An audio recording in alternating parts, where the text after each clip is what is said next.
And now, from beyond our dimension, this is the JeffMara podcast. Here's Jeff. My guest is Althea Lucrezia, light language channeler, ET contact and abductee, Akashic and Psychic Healer, Kundalini Yoga teacher, and more. Althea, thank you for joining me today and welcome. Thank you so much for having me. Althea, can we first start with your spiritual journey and what was the catalyst that started it? Yeah, so back in, I think it was 2017, I had a very intense experience. I was actually emergency hospitalized. I had a very, very big stone in my kidneys, and my one kidney almost exploded inside me. So they had to emergency operate me the next morning. And that happened because I was kind of leading a lifestyle that wasn't the healthiest.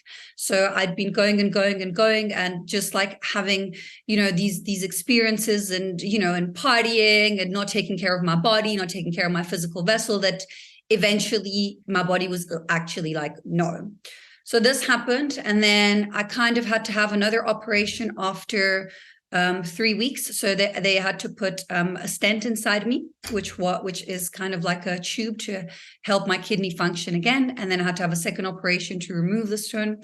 And then after that, kind of everything changed because I started living a life that was more clean and clear, and my psychic gifts started coming back. So I'd been having psychic intuition, psychic vision, prophetic dreaming as a child and throughout my teens.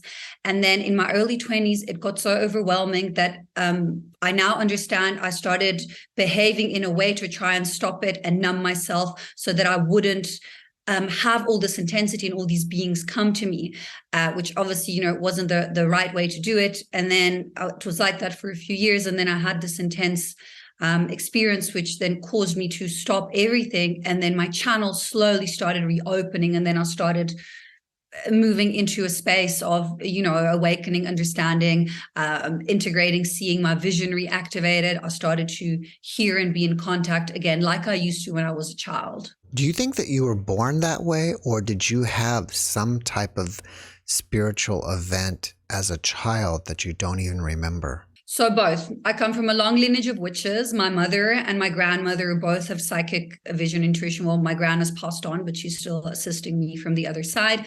Neither of them practice in their life. But then at 3 months old, I had a recollection memory that I was actually taken up on a ship.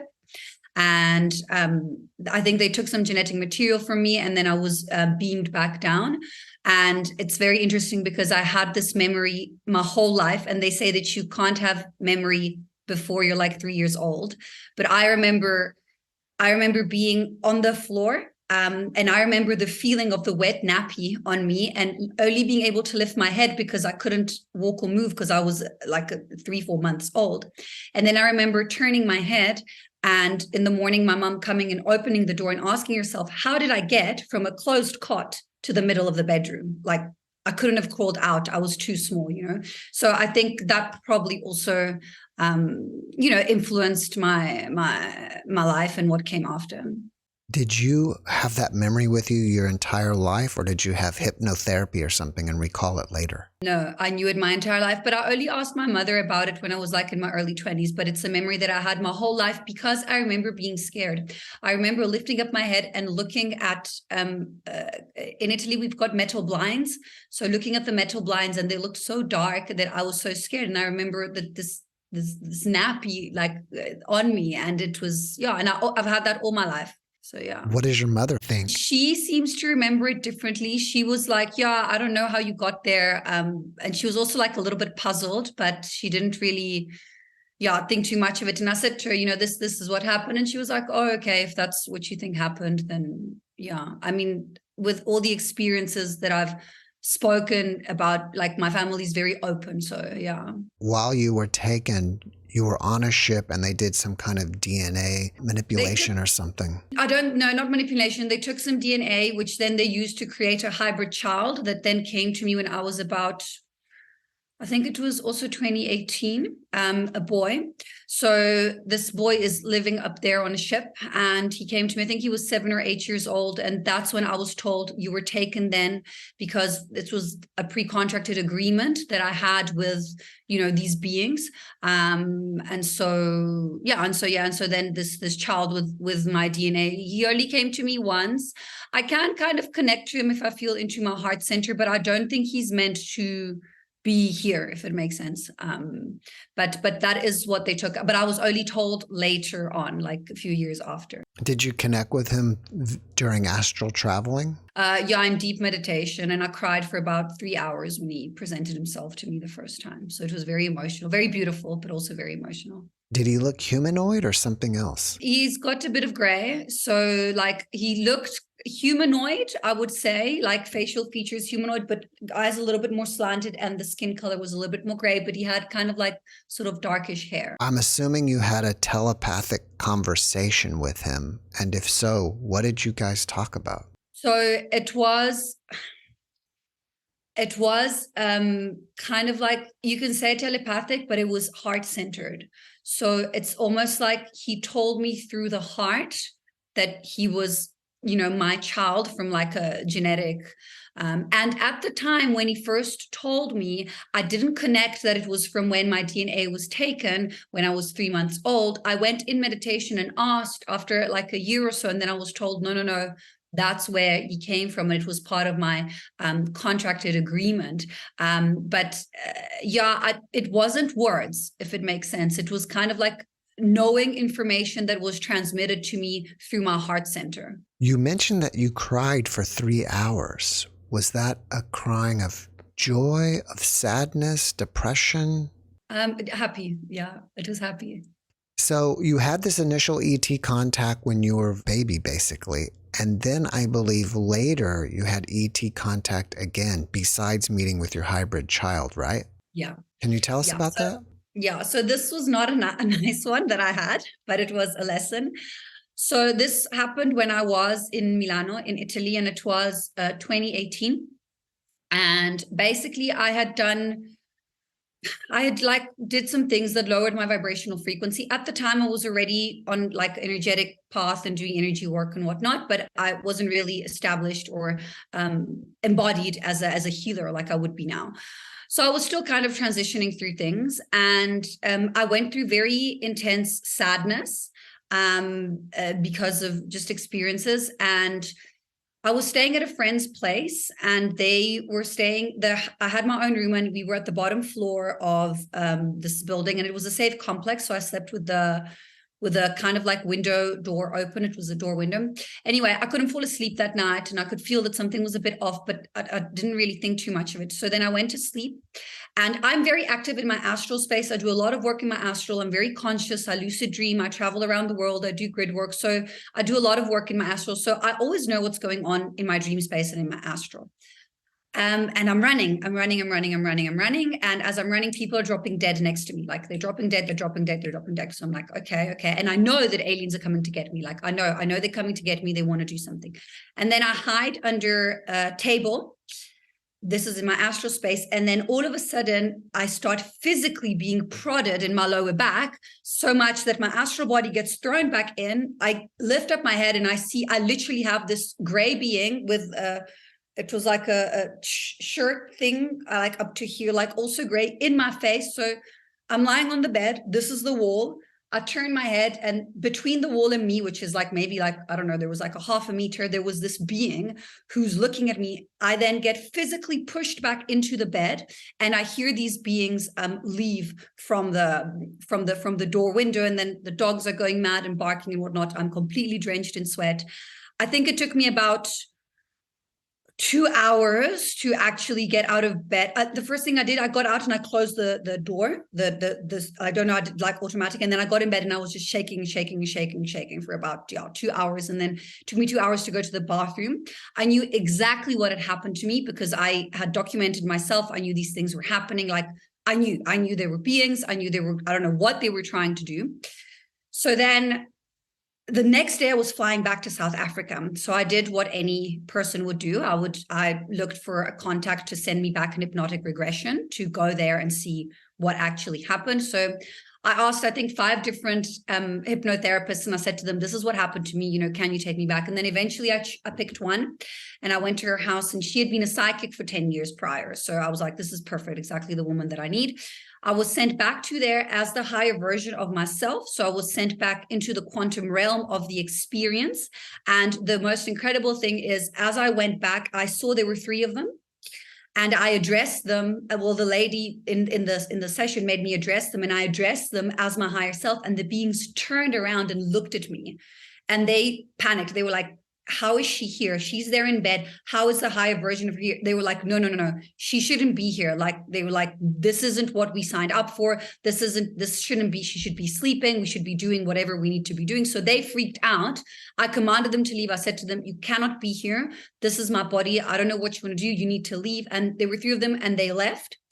And then I was taken back. And then from there, that's where my contact started, because then there was a very big switch of perception within my mind and within my programming that said, okay, if these kind of like bad beings are here, then there must be also the good ones. Then let me work into getting in contact with the ones that are good and are helping. So this is kind of like the most intense experience that I had, which then, put me even more into the journey where I am now. Do you necessarily think they were bad, or is it possible that they were just following up on you over perhaps years of just, using your DNA, and they were just kind of rough and you misunderstood them? No, I think the vibration they gave off was not a nice one. Hey, it was quite repulsive. And I then channeled this. What they were doing is they were actually going between houses, like randomly picking up people and seeing if they could do whatever it is that they wanted to do.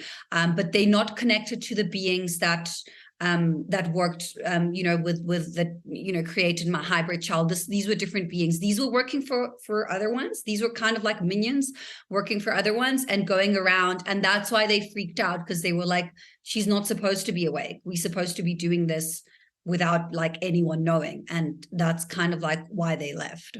Were they also gray aliens or something different? So they looked like a mixture between gray, and they had some kind of like insectoid, almost like cockroach thing over their back. I don't know. Yeah, I wouldn't know how to better describe it, but they were like little grays. Yeah, like little grays, but not not the friendly little grays. I think from talking to different guests that once you let them know that, hey, you need to leave or you need to leave me alone, there's some kind of universal law where they have to. Yeah. They never came back. They were like, but they were very surprised that I was able to reclaim my sovereignty in that way. I think because the vibrational frequency that I was at, because of the experience and pain that I had been experiencing when I was there in Italy, allowed for them to come in. And I'd obviously pre-contracted this experience for my perception to be opened, because I would probably have not believed as much if I hadn't have this happened to me and believe, in my own sovereignty. And exactly as you said, as I reclaimed my sovereignty, they were like, okay, we're leaving. Now, you mentioned that while you were running from them in the astral, you saw people dropping dead. I think, right? Yeah. If they were dropping dead in the astral, does that mean they were dropping dead in the physical too? I don't think so. I think that was probably some kind of alarm mechanism, maybe some co-creation of my mind, maybe some psychic warning from a guide. I feel like that was a warning for me for what was coming, like kind of like an alarm, if it makes sense. Yeah. Did you ever make contact with the positive ETs? Yeah. I'm in contact with the 9th dimensional Pleiadian version of myself and a 12th dimensional Mantis being version of myself. I work with Arcturian technology every now and then as well. And then sometimes I channel different beings. Some of them are actually just up here outside, kind of like the atmosphere, or in between 3rd and 4th dimensional density. So I do it's my, and then it depends, like when I have clients and I'm working with clients, sometimes I have their guides, their higher selves, their beings. I've worked with 2 really, really beautiful, powerful Lyran generals as well. This was back in 2019, I think. So yeah, I do have quite a bit of contact. Yeah. When you say that you're connecting with different versions of yourself, do you mean that in another realm you have your higher self part of you is here in this realm. Also, in other realms, a Pleiadian version is living simultaneously, as well as I think a Mantis version. Mantis. Yeah, because outside of third dimensional density, there's no limitation of time. So time is fluid. So time is all happening at the same time. So we only have time and space constraints here now. Already when you enter your astral space and fourth dimensional density, you don't have the limitation of time because you can manifest instantly. You just have the limitation of space. Then when you go in your fifth dimensional density, then time is fluid, and so is space. So yeah, I would say that I've connected with multidimensional aspects of myself. Do you think that in our dreams we ever connect with these other dimensional aspects of ourselves and we don't realize it? Yeah, for sure. The astral is a very powerful space. It's also composed of like lower, middle, and like higher astral vibrational frequencies. So a very useful thing to know is that if you're in your astral space and you're having like a bad dream or a nightmare or whatnot, as long as you feel love or feel happiness or think of a positive vibration, you raise yourself up and you actually like, they cannot come and kind of like attack you. So in the higher parts of the astral space, your guides will also assist you. And the astral is a powerful space because of the lack of limitation of time, because of time being fluid. We can heal karma instantly. So we can heal timelines instantly. So we get sent lessons. So like if you dream about, oh, your friends from high school, oh, that ex-partner that you have and whatnot, you're actually clearing karmic experiences through your dreams and in your astral realm. So we're in the third dimension, and you have another aspect of you and I'm sorry, I don't remember, but I think the sixth dimension and the ninth dimension. Ninth and 12th, yes. Okay, ninth and 12th. What dimension is the astral in, or is it outside of all dimensions? It's in it. No. Is it in it like its own separate realm? No, it's the fourth. So basically in first dimensional density, something just is. In second dimensional density, it overlaps. It is, and it has consciousness of being. In third dimensional density, which is where we're living now, it is, it has consciousness of being. It can now take action, but is limited by time and space. In fourth dimensional density, it is, it has consciousness of being. It can take action. It is only limited by space. So you need to walk, fly, and whatnot, but you don't have limitation of time. So where we are also right now as a collective planetary, evolution, kind of like vibrational frequency being, we are in between third and fourth dimensional density. They kind of almost overlapped now. This is why sometimes you feel like time is quicker or time is slow or time is passing, like this. So your astral space would kind of like be overlapped, the third, but again, in the density, there is different, there's different in the dimension, there's different levels of density as well. But your astral space would be your fourth dimensional density. Do you teach people how to connect with their other aspects of themselves? And if so, can you give us tips on how to do that? Yes, I do. I actually hold master classes on channeling and on learning, how to open up and connect to different parts of yourself. So the most important thing is to learn to listen, to be anchored in the moment, to be in a space where you are neutral and you're embodied and you're in the now and you're present, because only if you're present, then you are able to listen. And only if you're present, you are able to see and understand what is it your guides are saying and coming to you. And only if you're present, then you're able to see all the different possible timelines that simultaneously exist all at the same time, and then make the choice that is for your highest alignment. If you're too busy worrying about the past or the future and you're not in the now, you're not going to make decisions that are kind of like the best for you, if it makes sense. So really checking in with yourself and listening and understanding that the clarity of your channel and the connection that you have to your guides is directly proportionate to the depth to which you have met yourself.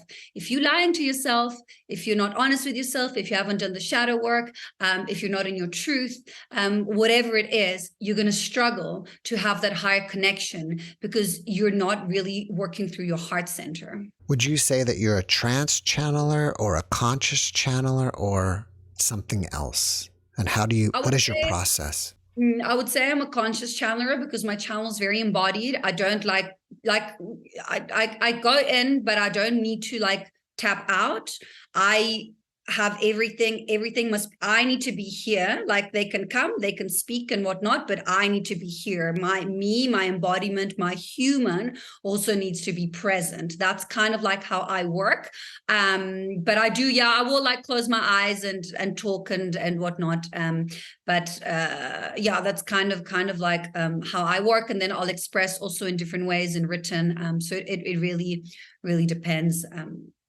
But I wouldn't say that I have any classical training and whatnot. I'm classically Reiki trained, so I'm a Reiki practitioner and whatnot, but most of my experience comes from, my own work and understanding. Are you only channeling the higher aspects of yourself, or are you also channeling other beings? I do occasionally channel other beings, but they need to be in fifth dimensional density and up. I don't channel anything from the fourth. So I wouldn't really I'll sometimes have people that have passed on who want to come in, but that's generally people who are already in the angelic realms.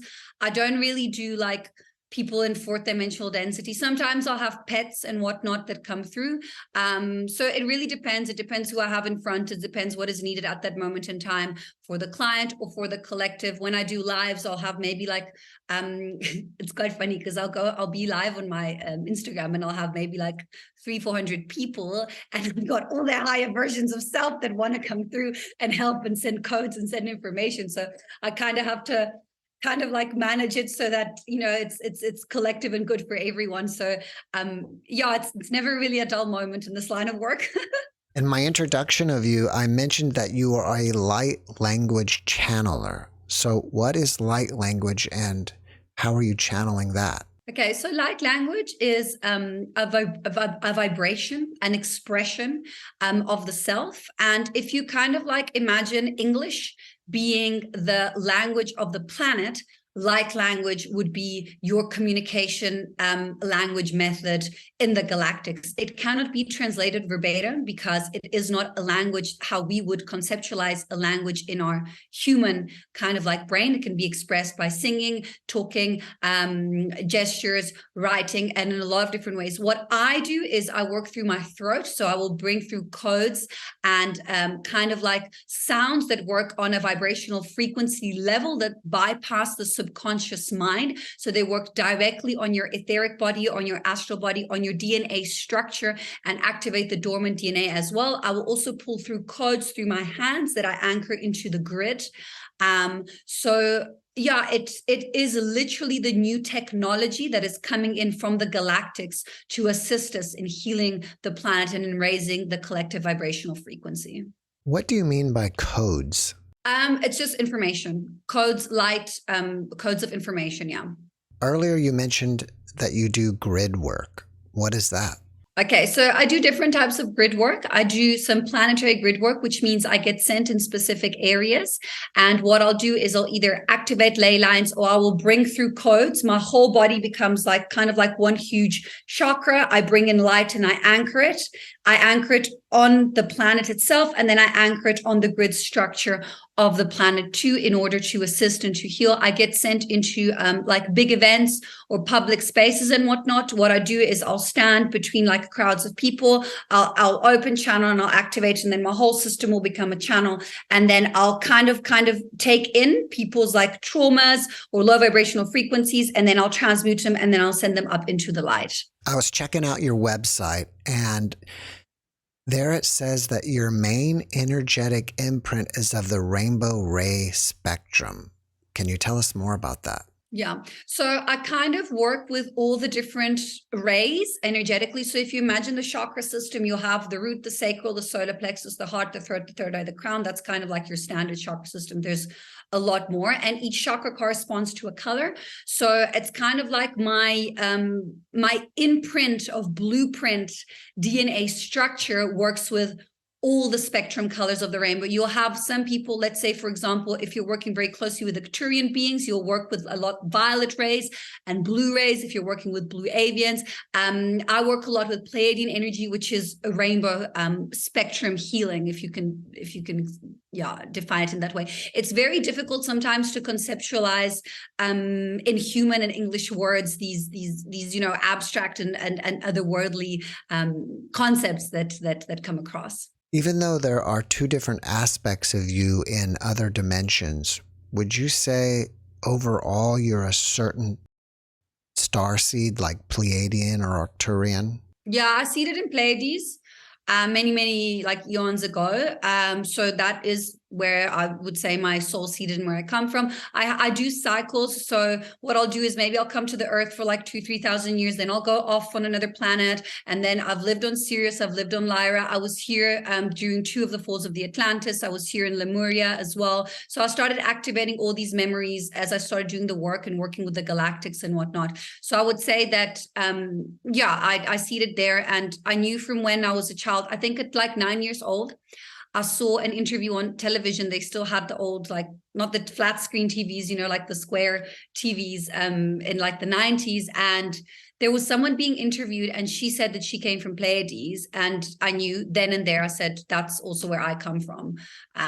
So it was always kind of like engraved in me, I guess. But then I started recollecting more, the more obviously I opened up. So what actually happens when you start doing healing on a soul level. So what happens when you navigate through all these lifetimes and whatnot, you have traumas, and sometimes soul fragmentation happens, which means that, let's say you were in a lifetime, you get shot, you die, you lose a tiny bit of your soul. Not that you aren't whole, like everyone is whole as they are now. So it's very important also to specify that. But then what happens is, as you start to have recollection and memory, you start integrating these other aspects and parts of self, which are soul fragments, which is something called soul fragment retrieval. As you integrate the soul fragments, more starts opening up, more memory starts coming back, more understanding starts coming back, and more psychic and spiritual gifts as well. So this is very in alignment for me to say, because I spoke about this experience recently. I had a memory that came through that I had to clear of a traumatic lifetime where I was massacred as a mermaid. And when I integrated that part of my life, more things activated and opened up within my light language channeling, which I wasn't able to do before. So that was a very this was, I think, 2 years ago. So that was a very interesting one that I had. So that's also kind of like what I do when people come to me. I help them do this kind of like neutralizing and karmic clearing, and just assist them in integrating more parts of themselves. When you say you seeded from a planet, what do you mean by that? So I seeded, I mean, when I broke off from like the collective consciousness of source, and I became kind of like what you can say, an individual soul. I mean, it really depends, because then you have collective consciousness, which are like groups of souls which have merged. So I was part of that as well. So it's kind of like, if you imagine kind of like source consciousness, okay, where we all come from and everything comes from, and then kind of like few bits break off and they form like a smaller one. And then from there, souls kind of like came off. We talk about that we're all part of source, but that's the first time that I've heard that. When did we, for the first time, break away from source and start to incarnate? Yeah, so then that caused a lot of abandonment trauma wounds in a lot of people. So this is why a lot of people struggle with abandonment wounds, because it's the core abandonment wound of separation from source. And it's something that we are working as a collective into healing. Do you think that we choose to separate from source initially, or source chooses that for us? I think source chooses for us. Yeah, I think source chooses for us. And then, and then we can choose, I think, whether to go back or not. Like once you've, like for me, after this incarnation, I mean, I could have left long ago, but I could choose. I'll probably come back to Earth, but I know that I can choose if I want to leave or not. I don't know if I can choose if I can go back to source. I actually haven't asked that. Maybe I should ask that. But I know that I can choose to go and incarnate on higher dimensional densities. Lower densities, higher planes, rather than being here. But I would presume that source chooses itself. I would presume, yeah. What do you think we do after we die? I think it depends. If you still got karma, you probably come back here. If you choose to leave, you can leave. So there was a lot of sudden deaths in the past, like 2 months or so. There was a very big portal that was opened, kind of like on top of Earth, where souls who didn't want to be here for the ascension process could leave. So there was a lot of sudden deaths and a lot of souls that decided to leave and go up. I think it's up to the individual soul. I've channeled that there's also spaces where souls go to kind of like take a holiday from like being, either human or beings or whatnot, and they just kind of like rest for like, I don't know, hundreds of years, and then they choose to reincarnate. So I think, I think because we sovereign beings, we do get a choice. But I do think that if there is karmic ties that keep us here, then we do need to kind of come back into the cycle. Are you planning on coming back next time or going somewhere else? No, I like being here. I like Earth. This is a little bit off the subject, but I notice a pyramid kind of device behind you. Are you working with pyramidal energy or something? Yes. So I started working with pyramids around maybe 6-7 years ago. So what I do is whenever I'm working on clients, I'll sit in there. This one I actually specifically programmed, so it's attuned to my vibrational frequency and energy field. So what I do is when I'm doing a clearing, I'll sit in the pyramid and I'll work on the client and whatnot. Or if I do in person, then they'll sit in the pyramid. And what the pyramid does for me is as soon as I step out of it, whatever I cleared will stay in the pyramid and the pyramid will clear it for me. So yes, it's a very useful tool. I'd suggest anyone really, I mean, even when I wasn't an energy worker, I would meditate in a pyramid. It's beautiful. It helps with clearing your energy. It helps you with keeping, safe, supported, protected, anchored, grounded. It's like, I cannot speak well enough of, working inside a pyramid. Have you been to the Pyramid of Giza? Not in this lifetime, but I have had lifetimes in Egypt. I was actually there when they were building. I was kind of like a teenager, sort of like noble girl, and I kept on trying to go and look and see, and they wouldn't allow us. So I wasn't allowed to go see how they were actually building them, because I've gone back to that lifetime many times because I've been wanting to know. But I'll go there in the astral space. I've worked there. I found myself there a few times to do work and whatnot. But no, I've been to actually Egypt in this lifetime, but not to the pyramids. So it's quite interesting. I'll go. What is the purpose of them? Well, I think they in connection with Orion, I think they're portals, I think they're all portals of energy. And like every portal, it can be used for good or for low vibrational frequency. A portal is always what you make of it. So, yeah. Before we started, you mentioned that you would do a light language transmission for us. Can you do that now? Yes, of course. So you can start closing your eyes. Well, let's start here first. What is that and that you're going to be doing? I'm going to guide you in, and then I'm going to be doing a full system clearing on an energetic level. So I'm going to ground, balance, align. I'll clear the throat. I'll say what I'm doing it as I'm doing it. So I will switch between light language and English. So it'll be sounds, maybe clicking noises. I'll just start speaking a language. It's kind of like if people can understand speaking in tongues, what they would say would be speaking in tongues. That would kind of be the light language. And then, I'll go in, I'll clear, I'll see. So I'll guide people in now. So just so you can close your eyes and relax and just allow for what is needed for your system at that moment in time. The codes are intelligent. They will go where they are most needed. So I'll talk through it as I channel. So it's kind of like a meditation in a way, right?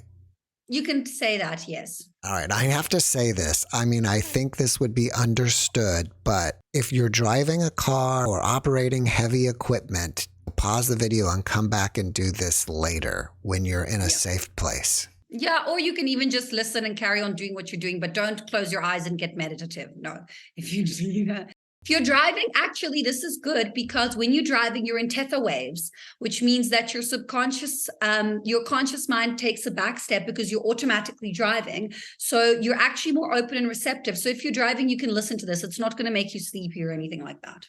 Okay. Okay, so you can close your eyes as you find a comfortable breathing rhythm.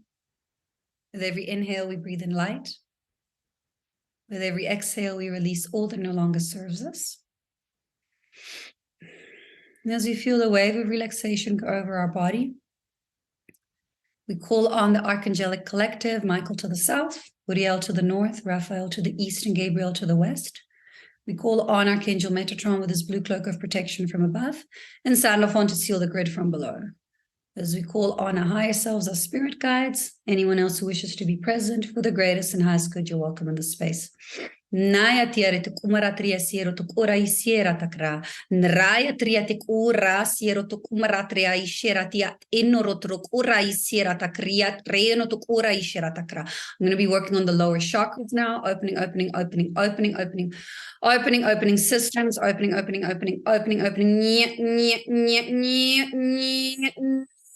Nara tria to kumara tria siera te kra, clear, releasing, opening. This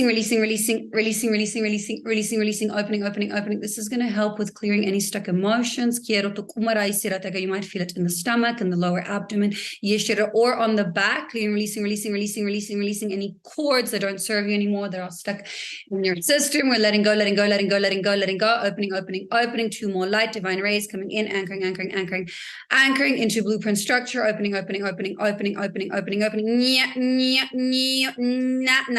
Yatre kura ti tara tiet kamara siero tu kura tira takra train areotic kura sie soro ieshena niatiat mero aishie tiatic ara ia siero tu kura isiera. As we open and expand our heart centers, kiero ieshera te kura isiero, we call in divine light, divine rays coming in, anchoring, clean, releasing. This is going to assist with emotional loss and grief. If any of you have been holding on to grief, it's time to let go.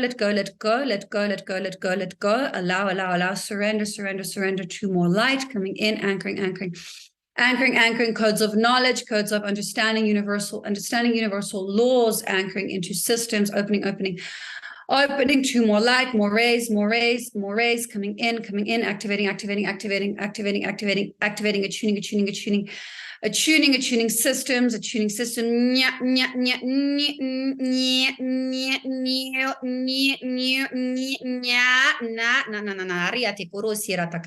train mateatic aro naratrik area sirot ukara trieratic ara sirata krik natria isheratrakra. I'm moving up to the throat now. This is going to assist in speaking the truth. Boundaries. I'm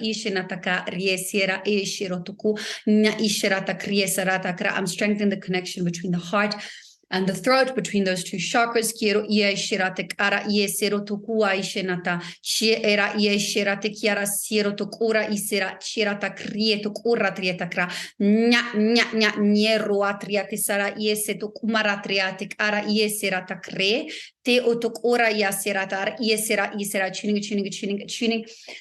Attuning systems, calling in divine rays, coming in, pushing out, all that no longer serves you, letting go, cleaning, releasing. I'm doing a toxin clearing now on the circulation and nervous system. You might feel stuff on your back and spinal column.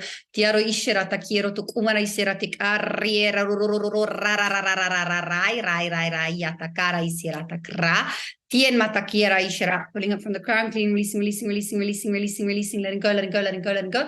Nae quiero ishera takra. Triate kura ishera takriate kara ishera takura ishera. As remember our divine sovereign selves, we remember Yashiro Tokuro Isha, divine unity with source, Kiro Tekura Ishirataka, Nshira Isiratakara. So we anchor into universal knowledge, universal understanding of self. We anchor into the vibrational frequency of love. As we expand, Yatukura Isira, we become light, we bring light. Wherever we go, there is light, lighting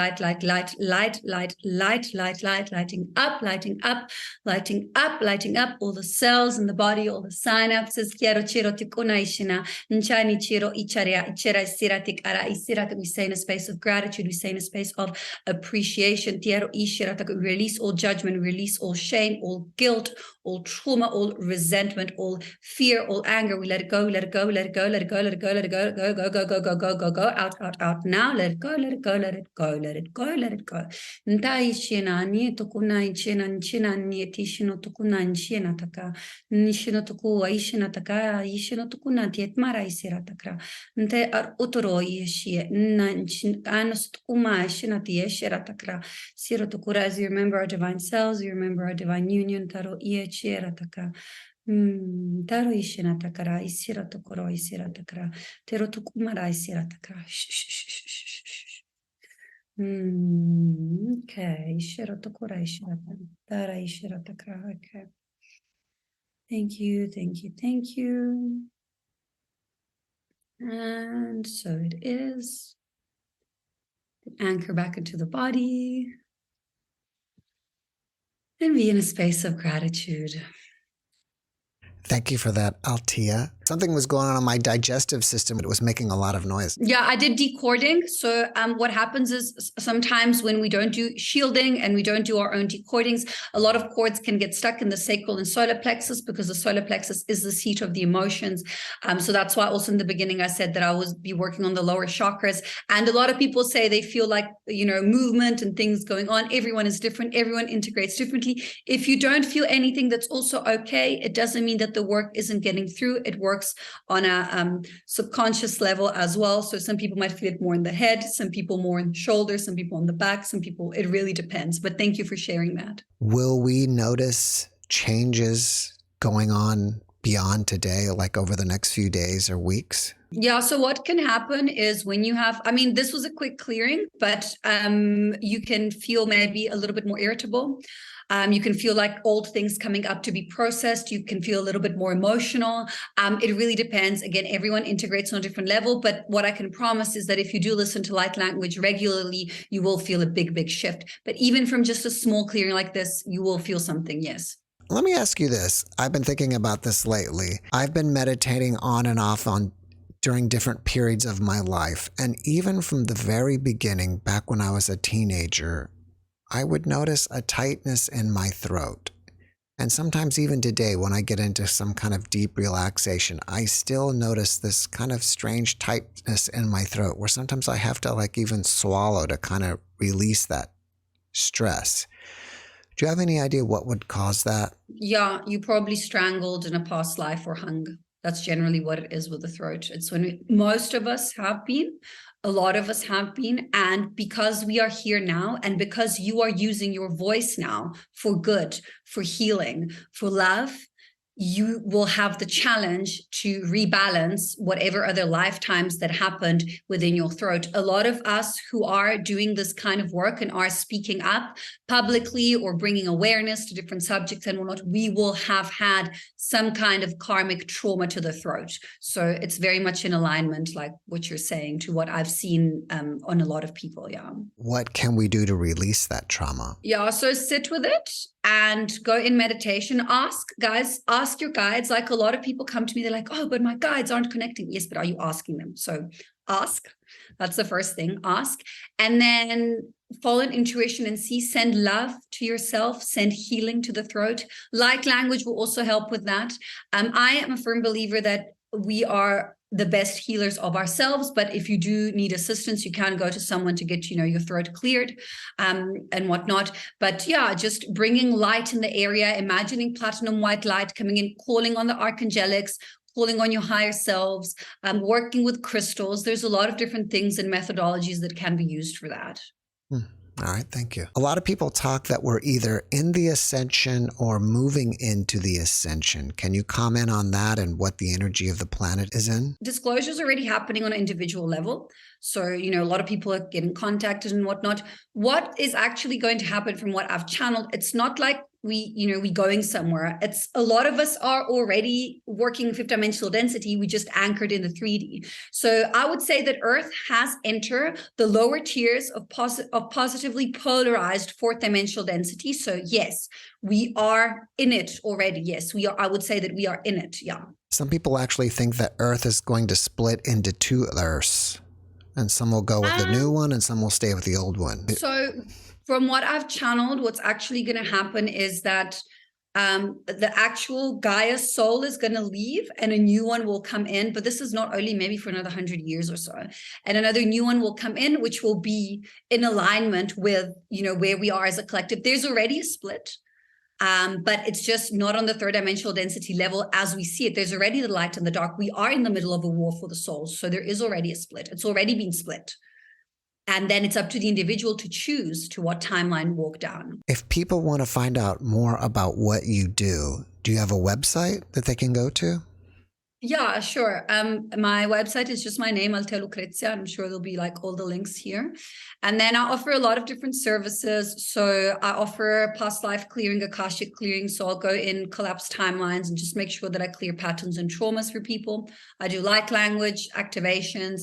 I do masterclasses. I've got a few workshops that I offer on psychic protection, how to start your own spiritual business as well. And then I offer collective healings, which I do monthly, which is only $12. So if someone just wants to have a full system healing, it's 45 minutes, then that's a really nice way to support me. I release a lot of free content on my Instagram and on my YouTube as well. Like I post daily free content, and then I do a lot of lives as well. And then I also do channeled codes. So yeah, that's kind of like a few of the different things that I offer.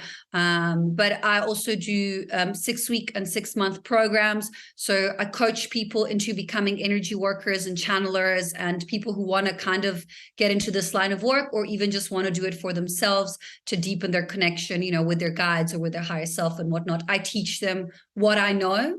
Everything that I teach and I put out there is channeled. So it's not Althea creating a service. It's channeled for what is needed at this moment in time on a collective level.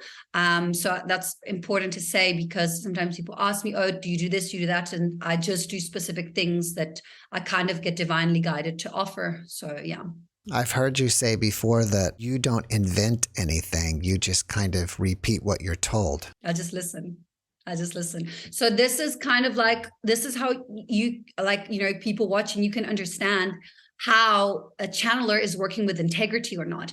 Because if they are working through ego, then they will come first. When you are a channeler, yes, you need to be integrated, but your human takes a step back. It's not about you. It's about the message. It's about what comes through. So for me, I try to stay as simple as possible, whether I'm on camera, whether, I'm talking on a video, whatever it is. It's not about me. Yes, I am also a human person. So I have, my expressions and whatnot. But when it comes down to channeling messages, whether it's for clients, for a collective, for a live, for an interview, it's not about me. It's not Althea. Althea is here. She's integrated, but it's about the message. So that comes with quite a level of, I would say, non-attachment to whether it's identity, the self, or whatever it is. So this is why I say, for me, I just listen.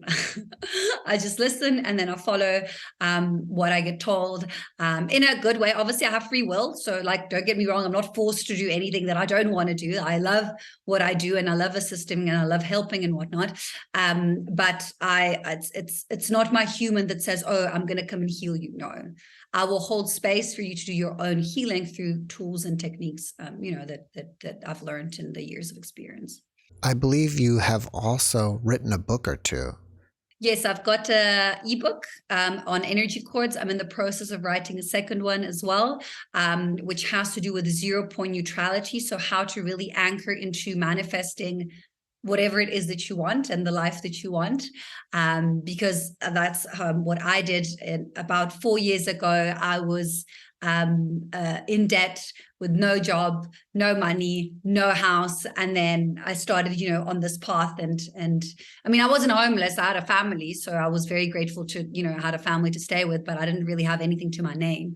So I'm in the process of writing that as well. And I've released a few courses too. Yeah. What are energy cords? So they're kind of like strands of alignment and frequency that can occur between two people. So let's say me and you now, we connect and communicating, we're forming a cord. If you're not shielded, protected, grounded, anchored, these cords get stuck to you, and then they end up sucking energy from you. So you want to make sure that you're either decording or you're in a space where you're shielded, so that useless cords don't kind of latch onto you and drain you. And that is the absolutely first main problem that people have on a collective level, because no one teaches us in school how energy works and how about energy cords. If we would understand how they work before, then, why do people get depressed, exhausted, tired? Because they're not clearing their cords. They're taking on things from other people.